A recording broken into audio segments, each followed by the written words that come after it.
Yan. Kung napapansin nyo po mga kababayan ay mayroon na pong pasemento po sa daan. Mula po dito sa ilog. Papunta po doon sa Sitio Sandunan. Yan. Kisay sponsor Nicole. Kisay sponsor? Siya kabalo di ay.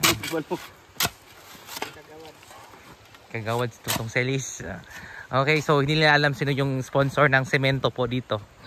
So magtatanong tayo doon sa taas. So kung napapansin nyo po, ito po yung semento papunta sa Sitio Sandunan.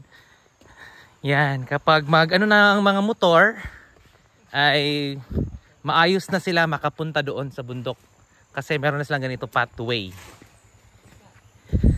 Sa pagkakaalam ko ay meron silang 300 na sako po na budget. Yan.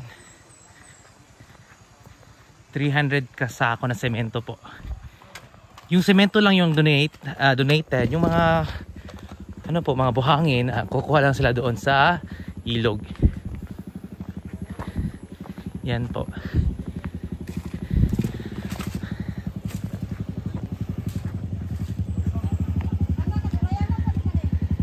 Yan. Yan, ito po, maayos na po siya dito. So, pila na mo ka-adlaw ng trabaho di Col? Tulo pa. Okay.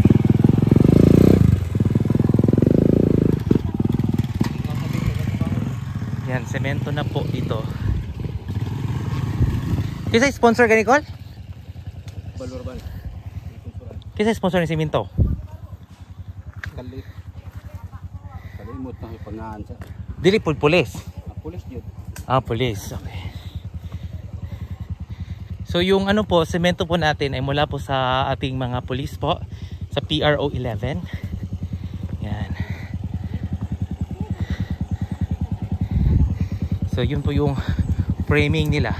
At nagtatrabaho pa sila doon. Malapit pa to sa ilog. At pangatlong araw na nila tong tinatrabaho. Yan. Ansa? Klase niyo? Naman. Oh, baba lang ka. Principal biya tanong natin mga meeting no sa ikadi ay. Oo. Yan. Ay, uno di kadi ay. Ay kay bako mga maestra ron ba no kay. Gani so. Ayahay ka do. Ayahay. So kung napapansin niyo po si Kuya ay ginaganyan talaga yung semento para smooth tingnan. And then kung napapansin niyo po ay meron silang nilagay na mga bato at saka bakal. So napaka-importante po yung bakal para matibay po yung gawa nila na kalsada. Yan. Mga pila ang dimension na niya kanang mga pila 2 feet ni? Kaabot mo rito. Kaabot ning tupit do. 2 feet ni? Sobra dili. Okay, 2 feet po. Okay. So yung sukat nito, yung lapad niya ay 2 feet. Yan. At yung trabaho nila doon ay naglalagay po ng linya. Para saan ang linya, Col? Para sa dili kayo para dili mo slide ang ligid. Okay, para dili mag-slide ang ligid. Mag-groove. Groove. Groove. Just spelling, Col. Kalimot ko, kalimot.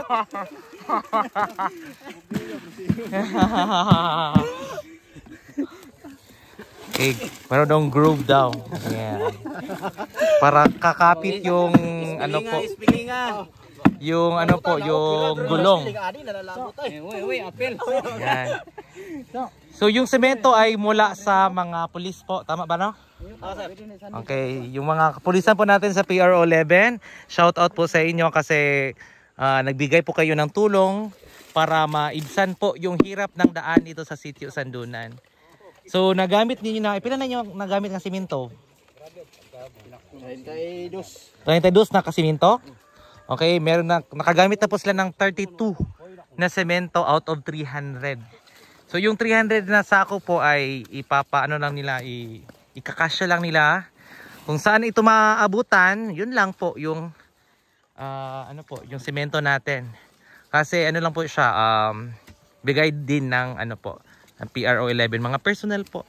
Yung kapulisan nag-aambag sila para magkaroon naman ng maayos na daan ang Sitio Sandunan. So timing po yung paggagawa nila ng daan kasi ngayon ay mainit, hindi maulan.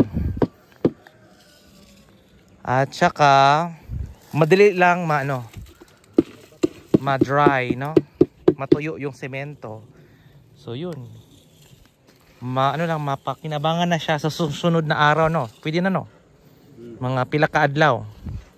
Pwede na siya magamit. Pwede na siya magamit sa susunod na mga linggo. Yan.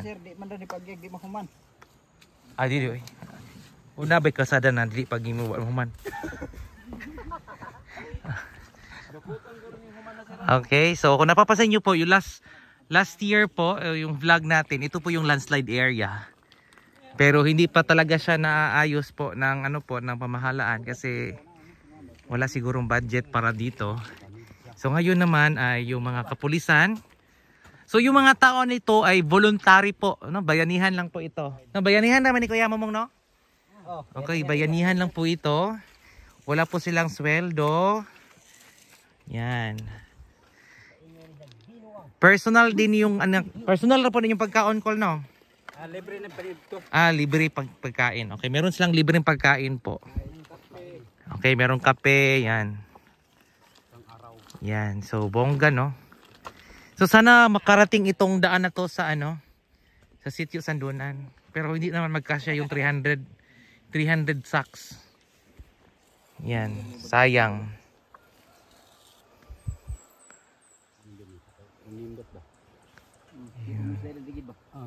So bongga dito sa Sitio Sandunan, nagtutulungan yung mga tao para maibsan yung hirap na kanilang dinaranas dito sa tahak ng daan.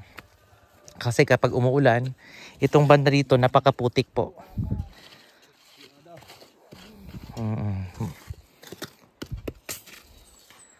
Siyempre ako nagda-drive dito, yan. So nahihirapan talaga ako dito na banda kasi maputik at mabudulas. Kulang siminto, dungagan pa to. Init man. Ha? Pwede na. Yan.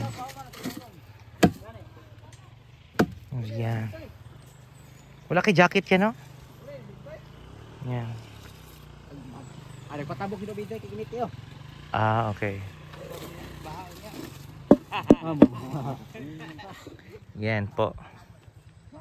So ito po ang sitwasyon natin ngayon.